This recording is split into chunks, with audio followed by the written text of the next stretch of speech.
Hey, I'm Cassie and you are watching Red Sky Music, and I'm joined here by the guys from The Hiding. How are you? Good. Thanks for having us. Thank you for joining us. It's so beautiful here. We were talking before, it's like just such a great old building. It is. Love it, love it. Now you guys have been super busy. First off, I do want to talk about that awesome new film clip for the single Calm of My Life. Now if you haven't seen it, do check it out. We will have a link popping up for it. It's sand art, which just blows my mind anyway.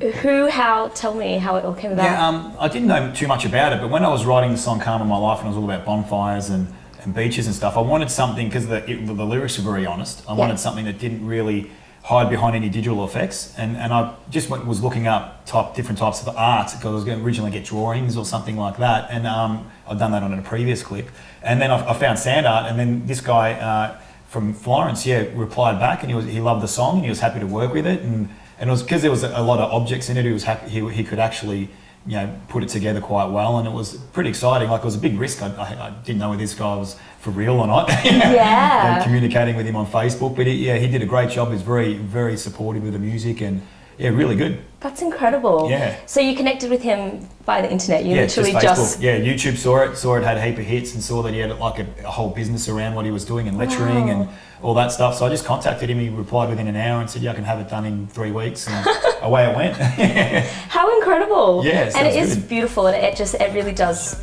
portray that story. It is just so visually captivating, and you do want to continue watching the whole clip just to see what else is created, and you follow that story along. And it suits the song so well.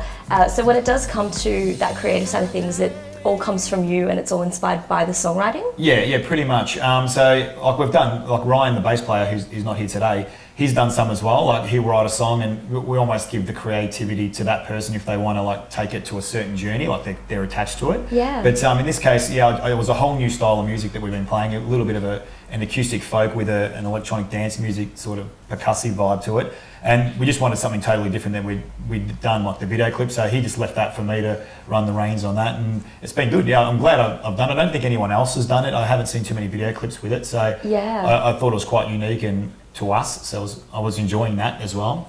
Absolutely, and as you did say, because the digital age, it's just everything is so overproduced. You actually went back a few steps and kept it quite raw and quite natural looking. And it's funny because you did say the change of the music as well. Again, it's that acoustic kind of raw sound.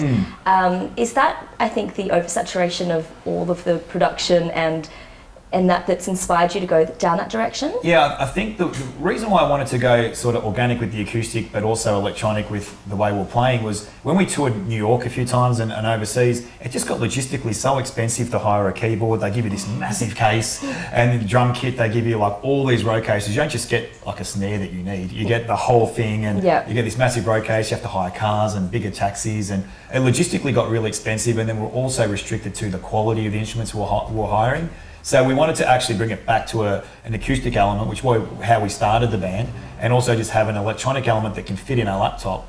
So you can actually just do more venues and be more diverse. You can travel more frequently on an aeroplane without excess baggage costs and all that kind of stuff. So I think that's why we did it. But I know other apps do it just on an affordability thing too, because you can just get so many apps that help create that home studio, whereas before you had to just buy all this external hardware that people still do buy because it's got a vintage to it.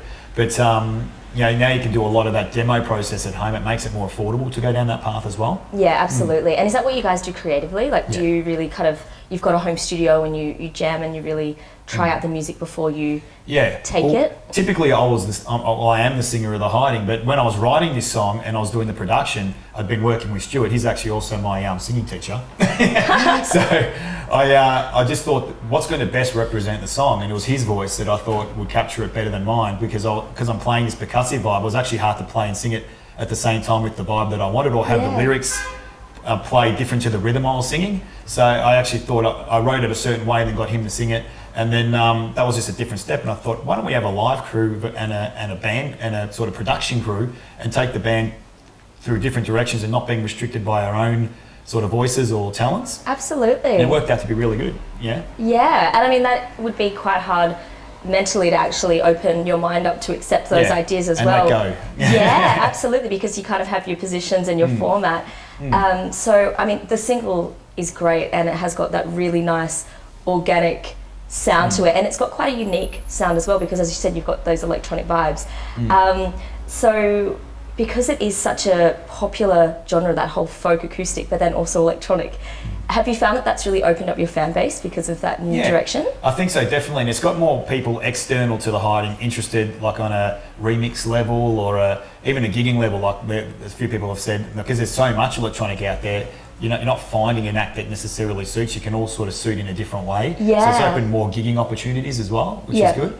And we can get there. Like, we don't have to check with 10 people, are you available, is a keyboard player available, is a drummer available. If no one's available, we just do it on the laptop and I'll play and he'll sing. So you can play to different venues and suit different occasions a bit more to the audience that you're playing to. Yes. So with the electronic stuff, if say I was playing a more intimate crowd, I can take the drums out and actually just have all the other sounds in it and tweak them so that they suit a more mellow audience. So you can actually be a bit more diverse. Yeah. Yeah. And you can also take public transport to gigs as well, which is convenient. Yeah, I was on the radio station last night and I actually trammed it there, with all the gear. It's great. And that's it. And in Melbourne now on weekends it's 24/7 public transport. So it's easy. You don't have to drink drive, you can be safe. Now you are hitting the road to promote this new single, which you were going to Bendigo, which you can't really do the public transport thing there. That's a long drive. And also Werribee. But I did notice that here in Melbourne you are playing Revolver, which has that kind of club band room switch over. So you've actually got, and same as Mint Lounge in Werribee as well, it's that really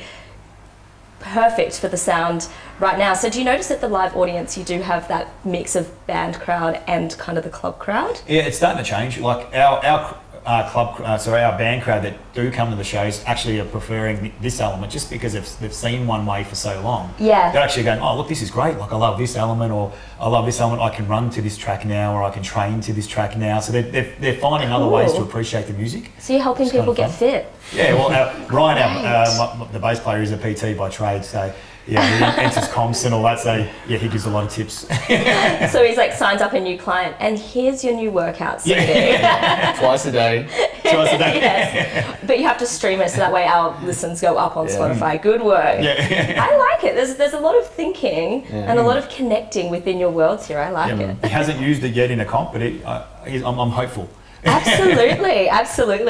Now, I guess moving forward, because you've obviously got this new direction and you've got the new single, what are you thinking musically? Like, what's it kind of? We've got 2 new singles coming out after this that we're almost finishing now. They're of a similar vein, that electronic acoustic sort of vibe, and we're just enjoying telling the story, and it just seems that that's because when we were in the band, we used to hide behind it. We have a lot of guitar, a lot of keys, and this really big sort of sound. It was almost like the Killers kind of vibe. Yeah. And that was really great. We loved it. We used their producer in the end. And so it was really great, but the lyrics was sort of almost getting lost sometimes in all that production, and maybe we weren't the right writers for that style. Okay. But we loved it and we got a lot out of it. But now that it's more the lyric that's selling the story and the melody, and the music's just an element to it, like just a kick. It's a very simple stuff and the song's selling it rather than the actual production. Yeah. And we're enjoying that process. And that's a very affordable way of writing as well, because you're not like hiring huge studios and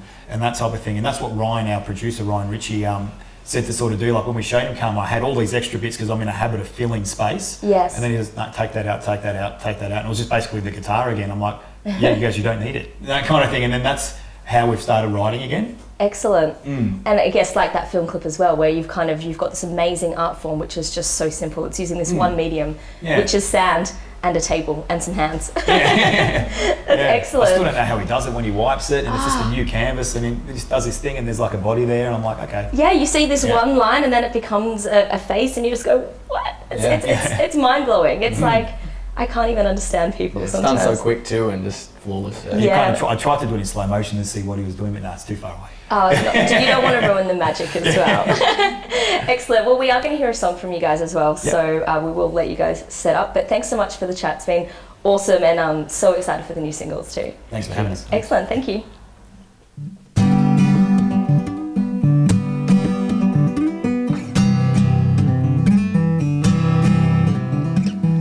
My rainbow ain't got no pot of gold. Walking on the ladders, feeling all the bad luck. What went wrong in my past life?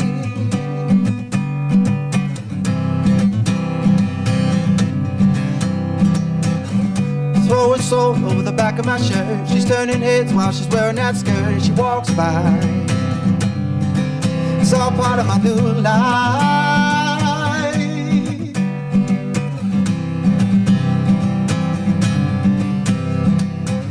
It's another day. It's a sunny day. It's another day. Bonfire nights, bonfire lights. Come on my life, come on my life.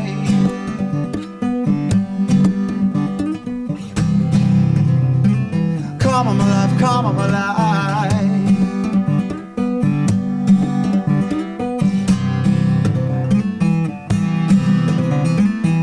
My golden handcuffs tie me down. She's turning heads in my life around. All the bad love, I left it all in my past life.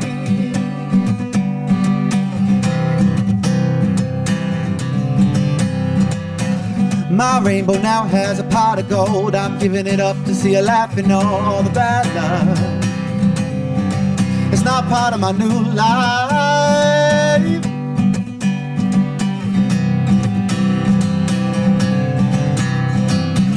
It's another day. It's a sunny day. It's another day. Bonfire nights, bonfire lights. Come on my life, come on my life.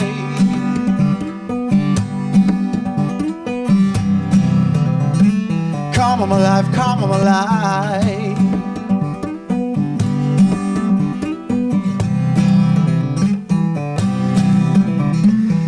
This could just happen to you. This could just happen to you. This could just happen to you.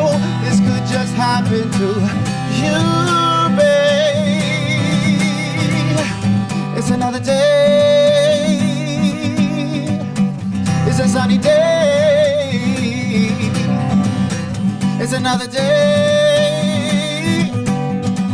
Bonfire nights, bonfire lights. Come on my life, come on my life.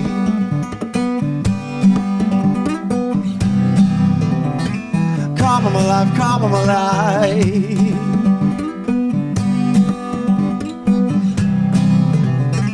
Come on my life, come on my life.